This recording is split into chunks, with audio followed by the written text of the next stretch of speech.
Ai, ai, jogos de carta mobile. O cassino online antes de virar modinha. Mas pra quem ama um card game como eu, não tem como fugir deles. Se tu tenta fugir disso e ir pra um port de um jogo de PC pro celular, normalmente vai estar muito mal otimizado. Sem contar que normalmente quando tu tá jogando algo mobile, tu não quer gastar muito tempo. E vai jogar uma partida de Master Duel pra tu ver quanto demora. Só de combo do seu inimigo no primeiro turno, tu vai ficar parado ali uns 5 minutos. Além de que é péssimo jogar com a tela na horizontal se você não tá em um local propício.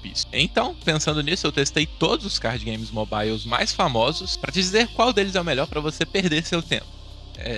Investir seu tempo. E também porque eu tava afim de ter um card game mobile pra jogar. Então, no vídeo de hoje eu vou te dar os pontos positivos e negativos de 4 card games mobiles. E no finalzinho eu vou te dar um veredito de tudo e um resumão. E os jogos que nós vamos analisar hoje vão ser Clash Royale, Marvel Snap, TCG Pocket e Duel Links. E só pra constar, eu testei tanto o modo mais competitivo desses jogos quanto o modo mais for fun. Então, vamos começar. Clash Royale, provavelmente o maior jogo de cartas mobile. Lançado em março de 2016, ele já é um ancião entre os jogos de carta mobile. E não é à toa, o jogo tem muitos pontos positivos.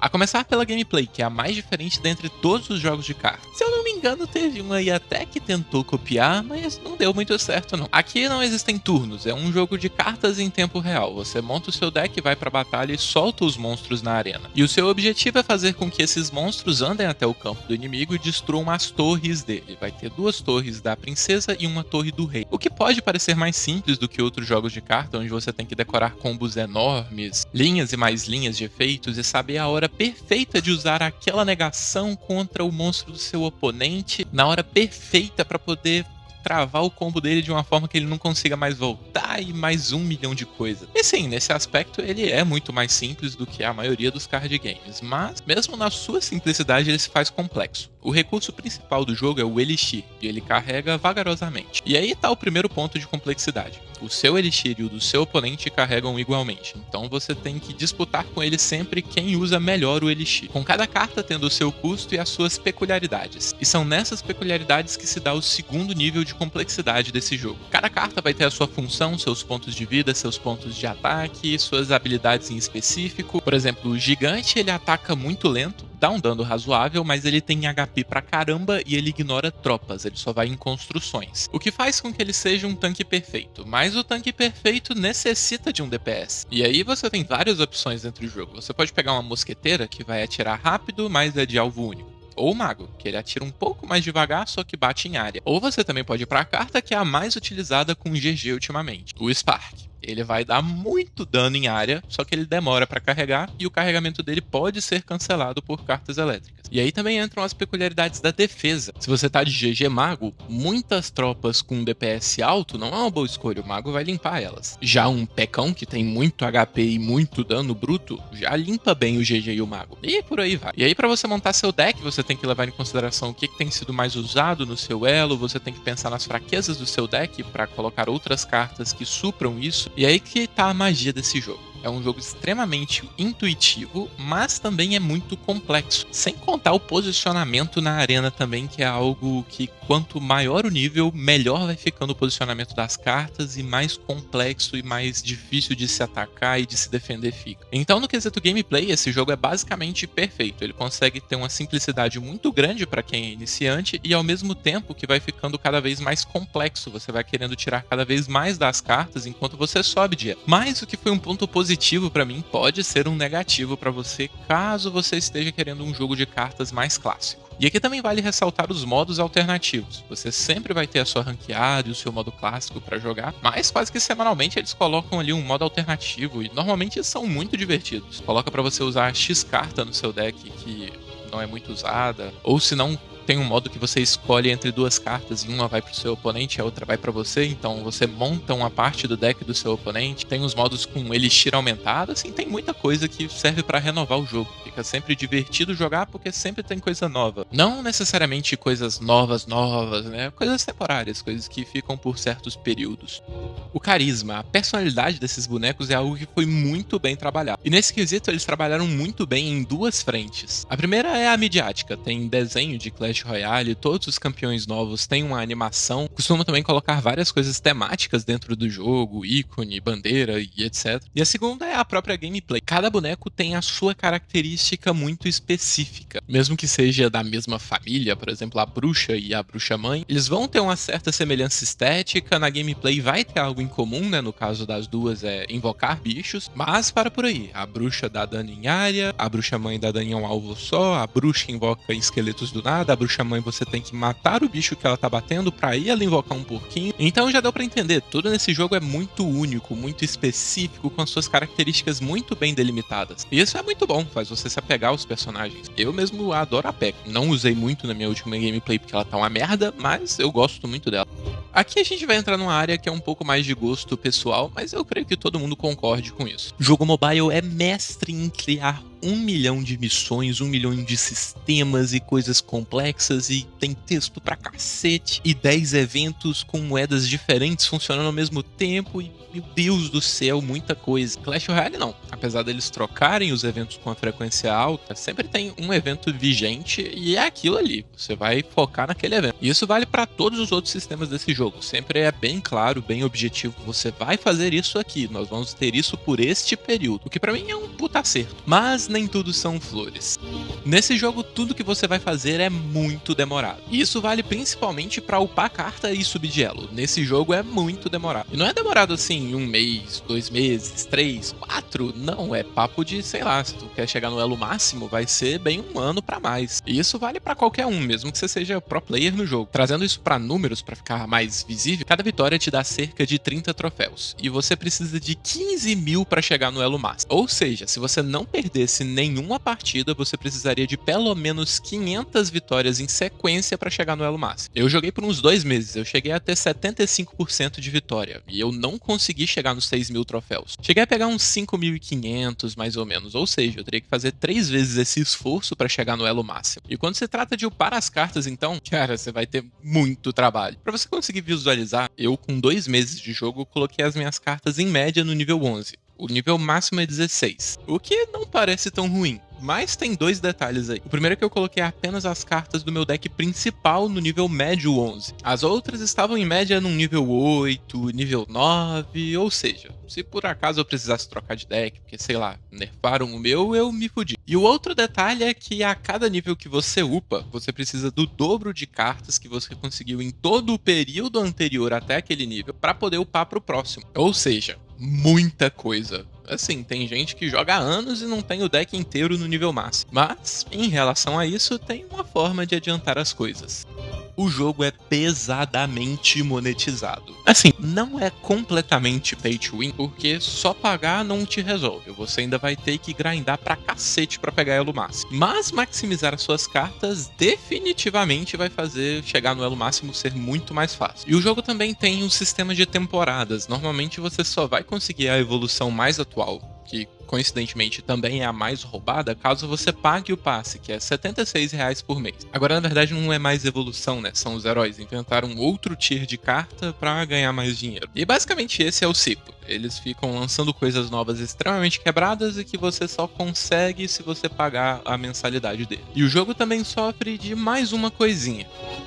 Esse é o famoso mal de jogo velho. É praticamente impossível você fazer um jogo competitivo que vive de atualizações mensais e coisas novas em que não vai rolar power creep. Caso você não saiba, é quando as coisas antigas são muito superadas pelas novas e aí ficam inúteis. O que nesse tipo de jogo tem que rolar, porque senão não tem motivo pra você jogar com a nova se ela é igual ou pior do que o que você já conhece. Mas assim, pra ser sincero, nesse jogo eles até que seguram bem a barra. Tem algumas cartas que são inúteis e etc, mas num geral eles conseguem manter tudo ali num nível bacana. Mas rola, não dá pra falar que não rola. Tipo, Cabana de Bárbaros é completamente inútil, os próprios bárbaros são inúteis.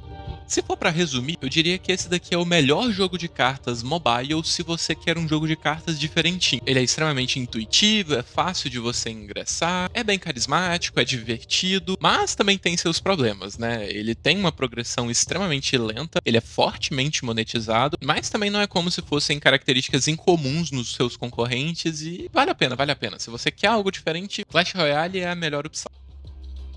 Marvel Snap, lançado em outubro de 2022, o jogo de cartas do universo da Marvel. Esse daqui foi o que eu tive a relação mais conturbada dessa lista. Não é o pior, definitivamente, eu consigo admitir isso, mas ele definitivamente não é pra mim. Esse daqui já é um jogo de cartas mais clássico. Você monta o seu baralho, é um jogo de turnos, e o seu objetivo é conseguir um campo com mais pontos de ataque do que o campo do seu oponente. E aqui o campo tem muita importância. Na partida vão ter 3 campos, e cada um deles vai ter um efeito específico, então você tem que ir jogando com isso pra conseguir fazer o seu campo ser melhor do que o do cara. Então, vamos lá. Se tem uma coisa que esse jogo tem quase melhor do que todos os outros, são os personagens. E não que tenha sido uma tarefa difícil, né? Eles pegaram todos os personagens da Marvel e fizeram cartas com ele. Tinham que se esforçar muito pro negócio não ficar carismático e muito legal. E o sistema deles de destravar as cartas, delas quebrarem a moldura, eu não sou muito fã, mas tá, é legal, é bonitinho, não dá pra negar isso também. Mas além dos rostinhos bonitos e do carisma, ele também tem outra coisa que é muito legal. O jogo não é tão pay to win contra os outros, ele ainda é pay to win, mas é bem menos, e o meta dele é muito amplo, além de ter atualizações muito recorrentes. Mas vamos por partes. Em relação a ser menos pay to win do que os outros, sim, as cartas custam de 50 a 100 reais, o que é bem caro, mas você precisa de 20 pro seu deck, e não tem nenhuma carta que é impossível de conseguir de imediato, igual acontece no Clash Royale, por exemplo. Tem algumas outras coisas que são bem caras, etc, mas são só cosméticos, então não influencia, ou seja, tudo que você precisa você consegue gratuitamente, pode demorar um pouco, mas você consegue. E também tem outra coisa que você pegou uma vez, é aquilo, você tem a carta do Thanos, você vai ter aquela carta daquele jeito o resto do jogo, você não precisa ficar upando ela, você não tem que ficar fazendo um monte de viadagem, conseguindo evolução. Pegou a carta, é sua, é isso, a carta vai ser aquilo pra sempre. Em relação ao meta, eu não cheguei a jogar competitivamente esse jogo de forma nenhuma. Eu não montei um deck meta, nem nada do gênero, que nem eu fiz nos outros. Mas eu dei uma boa pesquisada e eu descobri que é bem amplo o meta nesse jogo. Não é aquela coisa de X estratégia tá forte, só tem aquela estratégia com as mesmas cartas. Mesmo dentro de uma mesma estratégia, tem vários decks com várias cartas diferentes. Vou te falar que em nenhum outro jogo eu vi tanta variedade de decks, né, de arquétipos, e nem de cartas dentro desses arquétipos. Nesse tem muita variedade. E eu creio que isso se dá muito pela questão do jogo ainda estar vivo, ter atualização semanalmente. Então, tipo assim, passou um pouquinho ali do ponto, nerfa. Tá muito fraco, dá um buff. Com esse senso semanal, acaba que dá pra deixar o jogo bem próximo de equilibrado. Mas ele não é perfeito. Essas duas coisas que eu vou reclamar são extremamente pessoais. Pode ser que não te incomode em ponto nenhum, mas me incomodou a ponto de eu não conseguir jogar nem por um mês esse jogo. E a primeira são os designs de interface desse jogo. Cara, que coisa horrorosa. Eu sinto que eu tô jogando aqueles jogos de PS2 que tentavam ser futuristas, e aí pra isso eles colocavam brilho em tudo, tudo muito quadrado, muito edge, tudo extremamente poluído, sabe? Aquela coisa de computador do futuro na visão do passado, fica aquela merda. E não é nem que os menus não sejam intuitivos, que sejam difíceis de navegar, só que é muito feio, cara, machuca o olho se olhar pra aquela merda. E a segunda coisa, e que pra mim foi o pior, até dava pra tancar aqueles menus, mas isso daqui não dá, é a gameplay. Cara, esse jogo aqui é o jogo de cartas mais imbecil que eu já vi na minha vida. Isso daqui é feito pra, sei lá, uma criança de 6 anos. Se você quer um jogo de cartas pra desligar o cérebro, que definitivamente não é a função de um jogo de cartas, você vem nesse, cara, porque é muito fácil. Assim, Clash Royale fez uma coisa simples que tem complexidade quando você tenta aperfeiçoar. Esse daqui só é simples mesmo, ele não tem como ser complexo. E isso me tiltou. Eu não consegui me aprofundar mais, jogar mais, porque eu olhei pra essa gameplay e me entediou. Mas é isso, esse jogo tem seus pontos positivos e tem os seus pontos negativos que não são necessariamente pontos negativos. São só o meu gosto. Mas se você não se importa com esse tipo de coisa e é muito fã da Marvel, esse daqui é uma ótima opção. Mas vale ressaltar, você tem que não se importar com esse tipo de coisa e ser muito fã da Marvel pra esse aqui ser uma boa opção. Senão tem o próximo jogo que, como jogo de cartas, ele é melhor do que Marvel Snap.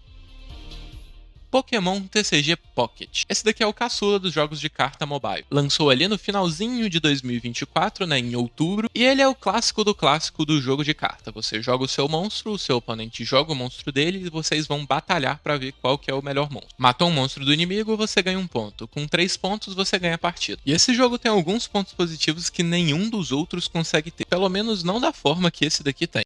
A começar pelo carisma. Esse daqui não dá pra negar que o Marvel Snap passa ele, né? Ele tem os personagens da Marvel. Não tem como não ser o jogo mais carismático de carta que vai ter. Mas, ao mesmo tempo, a gente também tem pokémons que são extremamente carismáticos, que tá no imaginário de todo mundo. Quem não conhece o Charizard, o Pikachu e etc. E aqui, além deles se utilizarem muito bem dos monstrinhos que já são carismáticos, eles também colocam personagens do anime e do jogo. E também tem os itens que você reconhece do jogo. Quando eu falo jogos, eu tô falando dos jogos da franquia principal. Tá? Então tudo nesse jogo conversa com a sua memória do que é Pokémon. E caso você não conheça, isso continua sendo muito bonito, muito legal e muito carismático. O que nos leva ao segundo ponto. Colecionar nesse jogo é muito divertido.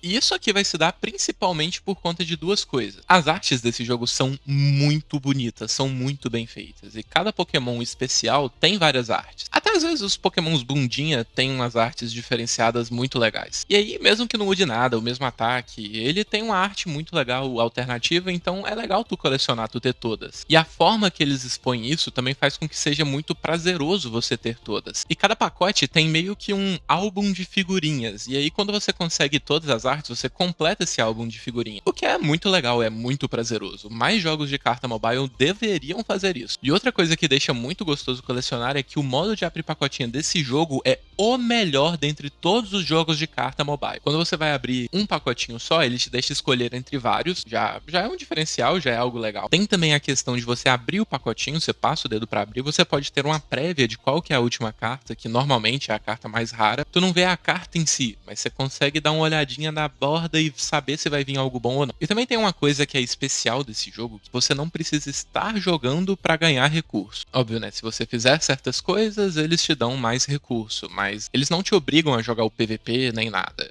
Você entra 2 vezes ali por dia, pega o seu pacotinho gratuito e é isso. Mas, caso você queira se aventurar no PVP, esse jogo também é muito bom. Aqui é diferente de certos jogos de carta, né? O PVP é bem simples e intuitivo, mas ele também tem a sua complexidade. Tudo vai girar em volta das energias. Cada Pokémon precisa de X energias para realizar o seu ataque. Você ganha apenas uma energia por turno sem utilizar nada a mais. Tem algumas habilidades de Pokémon e ataques que fazem com que ele ou um parceiro dele ganhe energia. E aí a complexidade desse jogo tá nisso, você utilizar esse recurso limitadíssimo da melhor forma possível. E aí tem estratégia de early game com Pokémons que fazem coisas relativamente muito boas com pouca energia. Tem estratégias mais late game, onde você precisa acumular muita energia em um Pokémon só, e aí você sacrifica alguns outros. Tem algumas estratégias em que você burla isso com habilidades ou ataques que fazem você ganhar mais energia. Então esse sistema relativamente simples cria uma gama enorme de possíveis estratégias. E ainda nessa ideia de coisas simples e funcionais, todos os menus desse jogo são extremamente limpos, intuitivos e bonitos. Sim, essa seção só existe porque Marvel Snap é o contrário disso. Mas realmente tudo é limpo, arredondado, bonito, muito bem feito e funciona muito bem. Ao contrário de outras coisas. Aqui ele vai sofrer um problema muito parecido com o de Clash Royale. A evolução desse jogo é bem lenta. Não em relação à ranqueada, mas em relação a conseguir montar um deck. Na verdade, a barreira inicial dele é até maior do que a barreira do Clash Royale. Normalmente, para você montar um deck do meta, você vai usar cartas de vários packs. E além de ser bem difícil você conseguir certas cartas mais raras, nem todas as cartas estão disponíveis a todo momento. Mas até aqui tem um ponto positivo. Não é que você tem que pagar para conseguir essa carta. Você não consegue essa carta de forma nenhuma. Tem certos pacotes que funcionam de forma sazonal, você fica X período podendo comprar aquele pacote, e aí depois disso, fé. Eu tô jogando há pouco mais de um mês e eu ainda não consegui montar nenhum deck verdadeiramente competitivo. Tenho alguns bons, tenho cartas muito legais, mas nada competitivo. E você não poder acelerar esse processo de forma nenhuma é um dos problemas desse jogo. O seu jogo ser baseado em grind, tudo nele ser grind, é um problema. Tanto em Clash Royale quanto em Duel Links, que nós vamos falar mais pra frente. Mas você não ter nenhuma forma de grind também é um problema. Tem vezes que eu tô sem tempo, tô sem paciência, não tô afim de jogar, então eu fico só no pacotinho diário. Mas tem vezes que eu tô muito afim de jogar e eu não tenho um deck bom pra ranqueada ainda. E aí eu vou pros bots, só que os combates contra bots são extremamente limitados. Meu deck não troca contra os bots mais fortes, e aí eu fico com tipo 10, 15 batalhas contra bots fracos e depois eu posso até batalhar, mas você não ganha recompensa nenhuma. E é 10, 15 batalhas por mês, por temporada, não é tipo toda semana ou todo dia. E aí só sobra ranqueada pra você tentar fazer um grind e conseguir comprar mais pacotinhos, só que se você não aguenta com os bots, imagina na ranqueada quando você começar a pegar deck meta contra você. E além desse tipo de coisa, o jogo também tem um problema técnico bem chato. tanto em relação à conexão com a internet, que o servidor desse jogo é bem instável, quanto em relação ao próprio desempenho do jogo em celulares. Assim, eu não tenho nenhum top de linha, não é o iPhone 17 Pro Max, mas eu tenho um intermediário do ano, então não era pro meu jogo demorar pra abrir os menus, demorar pra processar certas coisas, não era pra ter esse delay todo quando eu vou mudar de página dentro do jogo. Assim, eu tenho a impressão de que algum desses delays tem mais a ver com o servidor do que com o meu celular. Mas enfim, é um problema que eu tô tendo e não era pra ter, né? Pokémon Company, você tem dinheiro pra consertar essa bosta. Esse jogo eu diria que é o melhor jogo de carta tradicional pra você jogar no seu celular. Tem carisma, é um estilo mais clássico, tem uma certa complexidade na gameplay. Apesar de não te deixar grindar, ele te dá recursos passivamente, então ele não te obriga a ficar jogando o tempo inteiro. E foi a minha escolha. Vou ter que lidar com os problemas de performance, mas de resto ele é o melhor. Yu-Gi-Oh! Duel Links, a pior merda em forma de jogo de carta mobile que tem. E olha que eu amo Yu-Gi-Oh! Se for pra escolher entre um jogo de Yu-Gi-Oh! E um jogo de Pokémon de cartas, eu vou preferir Yu-Gi-Oh! Mais clássico do que Yu-Gi-Oh! Em relação ao jogo de cartas, não existe. Aqui é o formato padrão. O diferencial dele vai ser que aqui você vai ter meio que um herói. Além do seu deck com as cartas que você já conhece, só que adaptadas para o Speed Duel, que é o modo de duelo do Duel Links, aqui você vai ter um campeão, que vai ser um personagem de algum dos animes. E sim, essa é a única parte boa do jogo. Você vai selecionar entre alguns dos personagens do anime e cada um vai ter uma habilidade. Por exemplo, o Yugi tem o Sacar o Destino, ele pega a carta que ele quiser do baralho dele. Kaiba vai ter uma habilidade que vai colocar um campo que buffa o ataque de todos os monstros do tipo dragão. E assim por diante com todos os protagonistas de todas as sagas de Yu-Gi-Oh! E isso carrega o jogo nas costas. A dublagem desses heróis é muito boa. Eu, quando era mais novo e jogava, eu vivia imitando o Kaiba. O Kaiba é o meu favorito do Yu-Gi-Oh! Inclusive, boa parte da minha boa pronúncia em inglês é de ficar imitando o Kaiba nesse jogo. Mas as coisas boas acabam por aí. E os problemas começam exatamente nas coisas boas, os personagens. Se você quer ter as habilidades, se você quer poder montar decks naqueles personagens, você precisa grindar pra cacete. Cada personagem tem um sistema de level único que você tem que ficar upando, e é muita batalha pra você upar aquilo. E os próprios personagens, pra você desbloquear eles, é um grindzinho fudido. E se não bastasse o grind fudido pra você ter o básico, você não consegue acesso a todas as cartas do jogo só com isso, você tem que pagar. Assim, todos os outros citados, se você pagar, você consegue as coisas mais rápido. Mas uma hora aquelas coisas iriam sair pra você. Esse daqui tem coisas que lançaram, tipo assim, em 2023 e que hoje em dia não tem nenhum pack que vem. Você tem que pagar pra conseguir aquelas cartas. E não feliz em te fazer pagar uma vez, você tem que comprar 3 vezes o pacotinho, porque é um deck estrutural que só vem uma cópia de cada carta. E se a carta é boa e não tá limitada, você vai ter 3 cópias dela no seu deck normalmente. Mas não para por aí. O sistema de pacotinhos dele é o mais ridículo que eu já vi na minha vida. Ele é como se fosse uma caixa real com vários boosters dentro. E aí tem as cartas raras, ultra raras, normais e comuns. E dentro dessa caixa tem vários tipos de raridade, a maior delas sendo a UE. E aí, sei lá, são 100 boosters que você pode comprar daquela caixa antes que ela acabe. E vem apenas uma de cada UR na caixa inteira. Quando você pega a UR que você quer, você pode resetar a caixa e aí você pega outra. Você entendeu a merda? O tanto de pacotinho que você tem que comprar pra você conseguir as URs que você quer. Eu já tive o azar de pegar a UR que eu queria no último booster. Eu paguei 100 boosters anteriores que não me serviram de nada pra resetar e ter que passar por isso de novo. E não é como se o recurso pra você comprar essas caixinhas fosse fácil de conseguir. Você tem que grindar muito ou pagar muita grana pra ter. E como vocês devem imaginar, não para por aí. O jogo ele já tá no Power Creep supremo. Se tem algum efeito de Power Creep no Clash Royale, multiplica por 1000 aqui. As cartas que eram ultra raras e eram muito fortes no início do jogo, lá em 2017, aqui são literalmente lixo. Você não usa pra nada. E não é assim, dá pra usar, mas é fraco. É literalmente inútil. Ai, ai, o que fizeram com o meu Yu-Gi-Oh! E por último, os sistemas de missão desse jogo. E os menus são horríveis. Os menus são basicamente a mesma merda do Marvel Snap. É extremamente poluído, muita coisa e você não sabe nem onde é que você tá clicando direito. E no Marvel Snap é só feio. Aqui é feio e difícil de usar, nada intuitivo. É tão poluído que o celular chega a travar em certas horas. É muita merda. E as missões seguem a mesma linha. É 1 milhão de eventos, 1 milhão de missões, é o típico jogo mobile. Esse daqui, ele entra nessa categoria de jogo mobile merda. Não joga essa merda. Então, caso você queira um jogo de carta diferentinho, vai pra Clash Royale que você vai se divertir. Tá querendo algo mais clássico, mas muito bem feito? Aí é Pokémon TCG. Se você é muito fã da Marvel, aí vale a pena o Marvel Snap. Fora isso, Pokémon TCG. Caso você queira dar o cu pro capeta, aí é Duel Links. Eu acabei ficando com Pokémon TCG, principalmente por dar pra ganhar recursos sem obrigatoriamente ficar jogando todo dia. Mas e você, já joga algum deles? Se não joga, vai passar a jogar algum? Me conta aí sua experiência com TCG. Se gostou, se o vídeo foi útil de alguma forma, dá like, se inscreve, compartilha, comenta. E é isso, até a próxima.